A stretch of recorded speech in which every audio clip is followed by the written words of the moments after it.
A paz do Senhor, povo abençoado de Deus. Eu tenho uma palavra de Deus para o teu coração e no vídeo de hoje nós vamos falar sobre um tema: Deus não se enganou quando te escolheu. E para a meditação desse tema nós vamos ler no livro de Atos, capítulo 1, versículo 23, que vai narrar dessa maneira.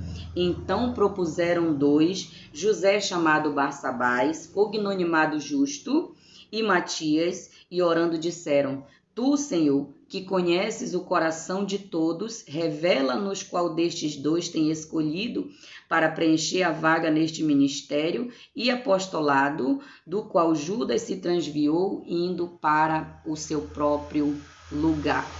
Agora tem uma vaga no ministério apostólico dos 12 e precisava ser preenchido.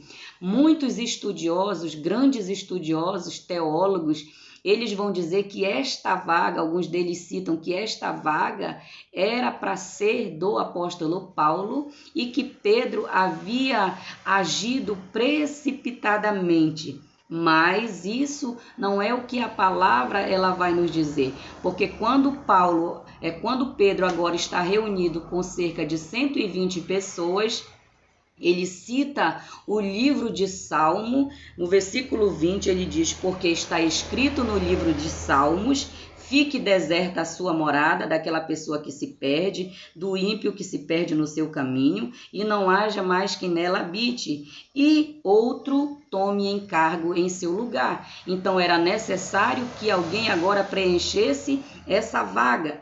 Então, quando ele está reunido ali, ele coloca alguns requisitos aqui, e ele diz no versículo 21, era necessário, pois, que dos homens que nos acompanharam todo o tempo em que o Senhor Jesus Cristo andou entre nós, era necessário ter andado ou ter visto o Cristo encarnado, o verbo vivo que se fez carne.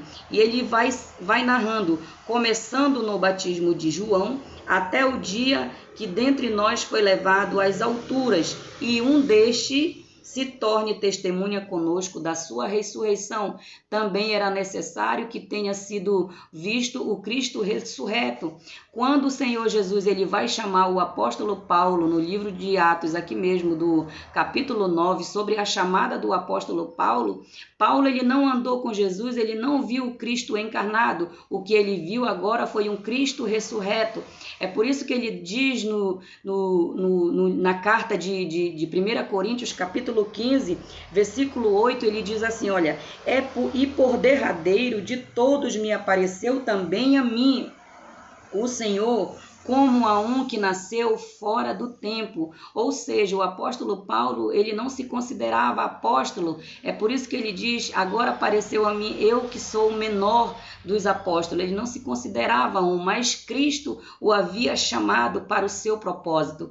Cristo também não se enganou quando chamou o apóstolo Paulo, e da mesma forma quando chamou aqui Matias, eles lançam sorte. Agora tinha esses dois homens que provavelmente tinham visto o Cristo encarnado e tinham visto também a ressurreição, porque a Bíblia vai nos dizer também que o Senhor, quando ele ressuscitou dentre os mortos, ele apareceu também para mais de 500 pessoas ao mesmo tempo. Então muitos viram também o Senhor ressuscitado, mas precisava ter andado com Jesus, ter visto ele para ocupar esse ministério apostólico.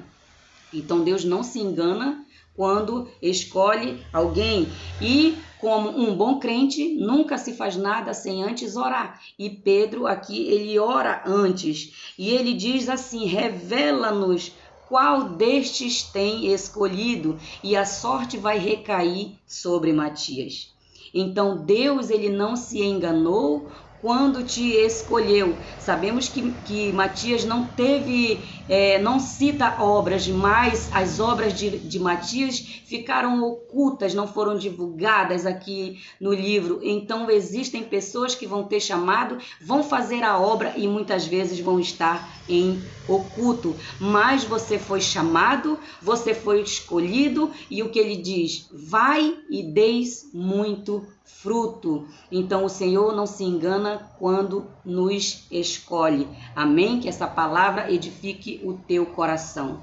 Amém.